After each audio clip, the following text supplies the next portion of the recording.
Hello friends नमस्कार।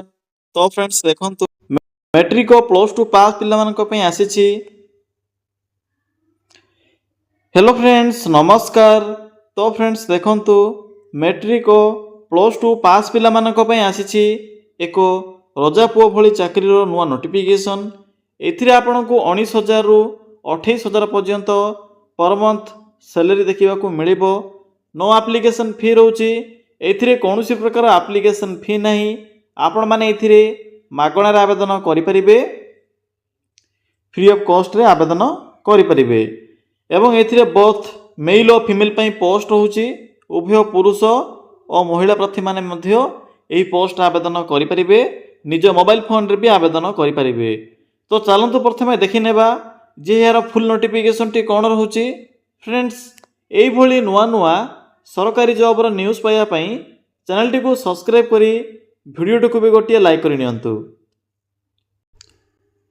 पिला माने देखंतु ए नोटिफिकेशन टी एससीबी मेडिकल कॉलेज जहाँकि गवर्नमेंट ऑफ ओडिशा तरफ नोटिफिकेशन टी रहउची, जहाँकि कटक अंडर पोस्टिंग रहिबो। हु कैन अप्लाई एथिरे केउ मन आवेदन करि परिबे। एथिरे ऑल ओवर ओडिशा रो पिला माने आवेदन करि परिबे।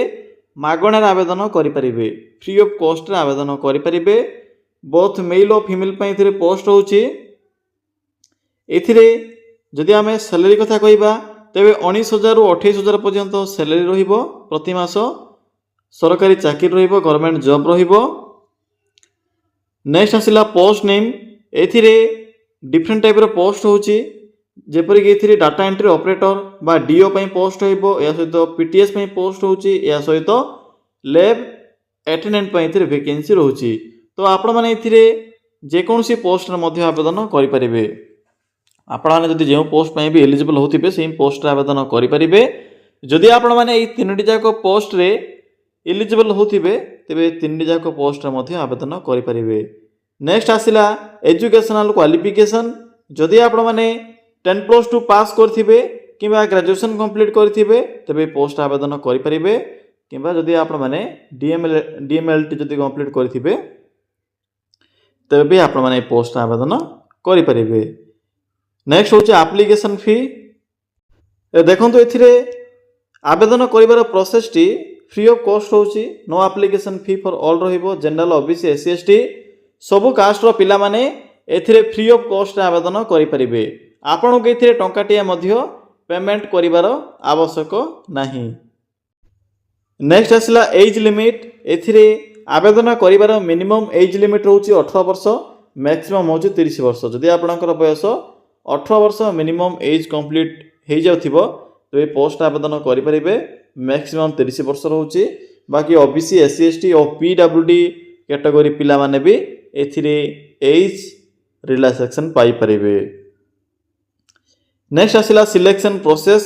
एथिरे प्रथमे रहउची आपण माने आवेदन करिवे। आवेदन कला परे आपणकर समस्त डॉक्यूमेंट अनुसार शॉर्टलिस्टेड करा जिवो। एहा पर इंटरव्यू रहिबो एवं डॉक्यूमेंट वेरिफिकेशन रहिबो।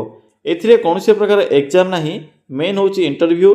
जदि आपणकर इंटरव्यू रे भलो स्कोर रहउची तबे आपण माने एथिरे फाइनल सिलेक्शन पाई परिबे। पिला नेक्स्ट आसिला इंपोर्टेंट डॉक्यूमेंट। तो देखंतु आपण को जेहेतु एथिरे प्रथमे ऑफलाइन आवेदन करिवा को पड़िबो तो कोन सब डॉक्यूमेंट एथिरे अटैच करी आपण माने पठेइबे पोस्ट माध्यम रे बा जते बेले इंटरव्यू अटेंड करिवे कोन सब डॉक्यूमेंट आवश्यक पड़िबो से विषय रे थोर देखि नियंतु। प्रथम तो रहउची ऑल क्वालिफिकेशन रो सर्टिफिकेट एवं तार marksheet, photo, resident certificate, caste certificate, Aadhaar card एही सब डॉक्यूमेंट गुडका आवश्यक पड़िबो। नेक्स्ट आसिला एप्लीकेशन मोड। एथिरे ऑफलाइन मोड होची।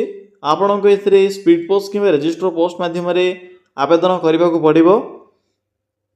देखंतु डेट जहा कि ऑलरेडी स्टार्ट होई सारिछि। तो चलंतु एबे आलोचना करिबा जे आपण माने किपरि एथिरे आवेदन करिवे। एथिरे आवेदन करिवार फुल डिटेल्स मो आपण केबे कहिबी। तो पिला माने देखंतु किपरि आपण माने ए पोस्ट रे आवेदन करिवे। आवेदन करिवा पय सिंपली गूगल को आसी सर्च करि नियंतु। कौन सर्च करिवे सिंपली आपण माने सिंपली टाइप करिवे ओडिशा, देन स्पेस लिखिबे जीओवीटी जॉब, देन लिखिबे .in। देखि परिले पिला माने जेठरे कोन मु टाइप करली सिंपली आपने ये टाइप करेंगे ओडिशा GOVT जॉब देन लिखे .in यापर सिंपली सर्च ऑप्शन उपर क्लिक करेंगे। देखो क्लिक कलापर ये किसी शो हो आपन को प्रथम ही साइट टी शो हो नेशनल फ्लैग सिंबल थी ओडिशा GOVT जॉब मेंशन अच्छी सिंपली साइड लिंक उपर क्लिक करंतु क्लिक कलापर ये एक इंटरफेस टी शो हो तो डायरेक्ट आपण मैंने ये मैट्रिक और +2 पास जॉब रही बॉक्स रो लिंक उपर क्लिक करेंगे। क्लिक कलापर टी तल को स्क्रॉल करेंगे तो देखो स्क्रॉल कलापर आपण के प्रथम ही SB मेडिकल कॉलेज जहाँकि गवर्नमेंट ऑफ ओडिशा तरफ आसवा DO सहित अन्य पोस्ट रो नोटिफिकेशन टी शो हम तो सिंपली आप नोटिफिकेशन रो लिंक उपर क्लिक कर नियंतु। क्लिक कलापर ये पोस्ट रो फुल डिटेल्स शो हो जेपरिक पोस्ट नेम कौन रोचे एवं आवेदन कर लास्ट डेट कौन रोचे जहाँकि 31 जुलाई पर्यंत डेट रहिबो। बाकी टर्म्स एंड कंडीशन मु तो पूर्व कही सारी एबे सिंपली आप माने अप्लाई करिवार प्रोसेस देखि नेबे। देखो किपरि आवेदन करेंगे एठे इंपोर्टेंट लिंक अच्छी साइट रो शेष में PDF लिंक अच्छी PDF लिंक उपर क्लिक करंतु। फ्रेंड्स आपण माने से नोटिफिकेशन PDF लिंक उपर क्लिक कला परे आपणक सम्मुख में SB मेडिकल कॉलेज जहाँकि कटक गवर्नमेंट ऑफ ओडिशा तरफ आसवे नोटिफिकेशन टी शो हो टिके तल को स्क्रॉल करेंगे एठे पोस्ट डिटेल्स सहित टाइम एंड डेट भी मेंशन अच्छी केबे आपन को आवेदन करबा को पड़िबो किपरि आवेदन करिवे सब ये मेंशन करा जायछि। तो देखंतु प्रथमत रोचे PTS पोस्ट जहाँकि प्रोजेक्ट टेक्निकल सपोर्ट ग्रेड 3 पे वैकेंसी रोचे एथिरे आपनकर ग्रेजुएशन रोचे साइंस हो किंबा अदर स्ट्रीम रे जदि पास करथिबे तबे से अनुसार भी आवेदन करि परिबे। या सहित आपन के 28,000 प्लस 20% HRA रोचे एवं अदर अलाउंस मिसी टोटाल 33,600 टंका पर मंथ सैलरी रहिबो। या आसूची प्लेस ऑफ पोस्टिंग तो देखो प्लेस ऑफ पोस्टिंग रोचे मयूरभंज झारसुगुड़ा रायगड़ा कोरापुट डिस्ट्रिक्ट ए सब भितर रहिबो पोस्टिंग जहाँकि ओडिशा भितर पोस्टिंग रहिबो।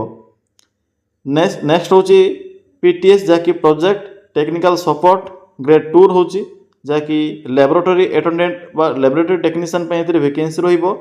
एथिरे आपनकर +2 पास रोची +2 पास करथिबे या सहित आप माने जदि DMLT कोर्स करथिबे तबे आवेदन करि परिबे। एथिरे तो भला भाबरे पढ़ी नेबे जे पोस्ट भी आवेदन करिया पे चाहउछंती क्वालिफिकेशन टी को सैलरी भी बहुत भल रहिबो 24,000 टंका आपन के 20,000 टंका प्लस HRA एभली एड होई 24,000 टंका आपन के सैलरी देखिबा को मिलिबो।